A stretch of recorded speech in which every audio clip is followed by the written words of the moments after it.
আমার জানা মতে সাকিব অনেক ভালো একজন মানুষ, জেনে শুনে কারো ক্ষতি করার ছেলে সাকিব নয়। বেসরকারি টেলিভিশন আর টিভিকে দেওয়া এক সাক্ষাৎকারে এমনটাই জানিয়েছেন ইমরুল কায়েস। সাবেক সতীর্থ সাকিবের সঙ্গে পার্টনারশিপে ব্যবসাও করেছেন কায়েস। কেন বন্ধ হয়েছিল সেই ব্যবসা তাও জানান ইমরুল।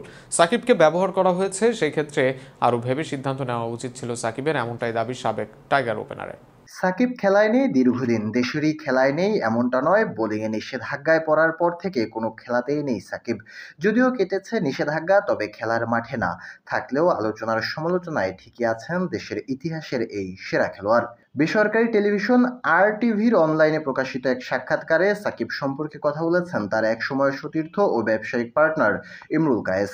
তাকে সেখানে প্রশ্ন করা হয়, সাম্প্রতিক সাকিবের ব্যবসা বাণিজ্য নিয়ে অনেক অনিয়মের তথ্য উঠে এসেছে। আপনি তার সঙ্গে ব্যবসা করেছেন, এ বিষয়ে সাকিবের জ্ঞান বা সে কতটুকু বোঝে? ইমরুল কায়েস সেই প্রশ্নের জবাবে বলেন, আমি যতদূর তাকে চিনি, ভালো একজন মানুষ। সে জেনে শুনে কারো ক্ষতি করবে না কখনোই। আসলে সাকিব একজন ক্রিকেটার, সে এত কিছু বোঝেনি। তাকে যেভাবে বোঝানো হয়েছে সেভাবে বিনিয়োগ করেছে। এক কথায় তাকে ব্যবহার করা হয়েছে। তবে দেশের ইতিহাসের সবচেয়ে মেধাবী এই ক্রিকেটারের আরও সতর্ক হওয়া উচিত ছিল কিনা এমন প্রশ্নে কায়েস বলেন, অবশ্য না, সে বাংলাদেশের সবচেয়ে তারকা ক্রিকেটার, সে থাকবে সবার উপরে, তাই ব্যবসার বিষয়ে অনেক ভেবে ও সতর্ক থেকে সিদ্ধান্ত নেওয়া উচিত ছিল তার। এছাড়া সাকিবের সাথে একসাথে করা রেস্টুরেন্ট বন্ধ হওয়ার কারণ হিসেবে করোনাকালীন সমস্যার কথা উল্লেখ করেন কায়েস।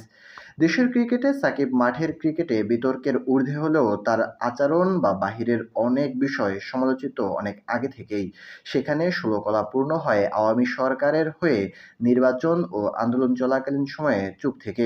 তবে সাকিবকে কাছ থেকে দেখা ইমরুল কায়েস জানিয়েছেন সাকিবের ইতিবাচক চরিত্র নিয়েই।